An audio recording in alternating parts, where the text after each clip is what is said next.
Trial run मुख्यमंत्री देवेंद्र फडणवीस, उपमुख्यमंत्री शिंदे मेट्रोमध्ये जातील आणि तिथून 3.5 किलोमीटरचा पहिला टप्पा ते पार करतील। म्हणजे आत्ता जेवढं काम पूर्ण झालंय, जेवढी ट्रायल रन आज होणार आहे ती 3-3.5 किलोमीटरची आहे। आपल्याला आत्ताच मुख्यमंत्र्यांनी मेट्रोविषयी माहिती दिली। उपमुख्यमंत्री शिंदे सुद्धा बोलले। उपमुख्यमंत्री अजित पवार इथे आज उपस्थित नाहीयेत, पण ठाण्यामध्ये हिरवा झेंडा दाखवलेला आहे मेट्रोला।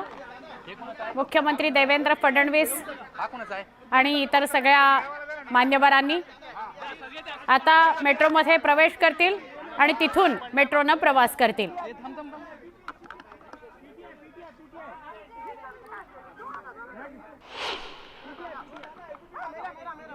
एकूण 10 स्थानकं आहेत।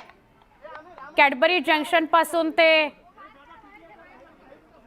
पुढे घोडबंदरला जाणारा जो रोड आहे तिथेही मेट्रो धावणार आहे 10 स्थानकांच्या दरम्यान। आणि नंतर हीच मेट्रो भक्ती पार्क पर्यंत जॉईन केली जाणार आहे। त्यामुळे ठाणा मुंबईला सुद्धा जोडलं जाईल।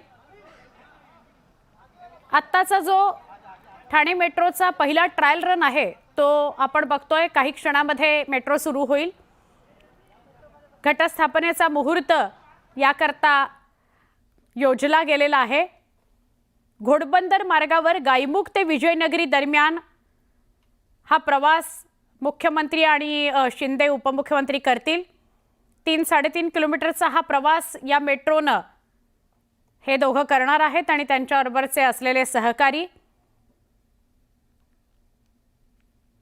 आणि आज ही ट्रायल रन झाल्यानंतर वर्षाच्या अखेरीस म्हणजे 2025च्या डिसेंबरपर्यंत आपण अशी अपेक्षा करू शकतो की ठाणे शहरातला मेट्रोचा पहिला टप्पा पूर्ण होईल। गायमुख ते कॅडबरी जंक्शन असा हा 10 स्थानकांचा टप्पा आहे। तो डिसेंबरपर्यंत सुरू होईल अशी आपण अपेक्षा करूया। खासदार नरेश मस्के पण आपल्याला दृश्यांमध्ये दिसतायत। मंत्री प्रताप सरनाईक सुद्धा आहेत। अजित पवार मात्र इथं दिसत नाही आहेत फ्रेममध्ये। अजित पवारांची मात्र कमतरता आहे। मेट्रो सुरू झालेली आहे, ज्याची प्रतीक्षा गेली अनेक वर्ष ठाणेकर पाहतायत ती मेट्रो आणि त्याचा 3.5 किलोमीटरचा पहिला टप्पा ज्याची ट्रायल रन होती आहे।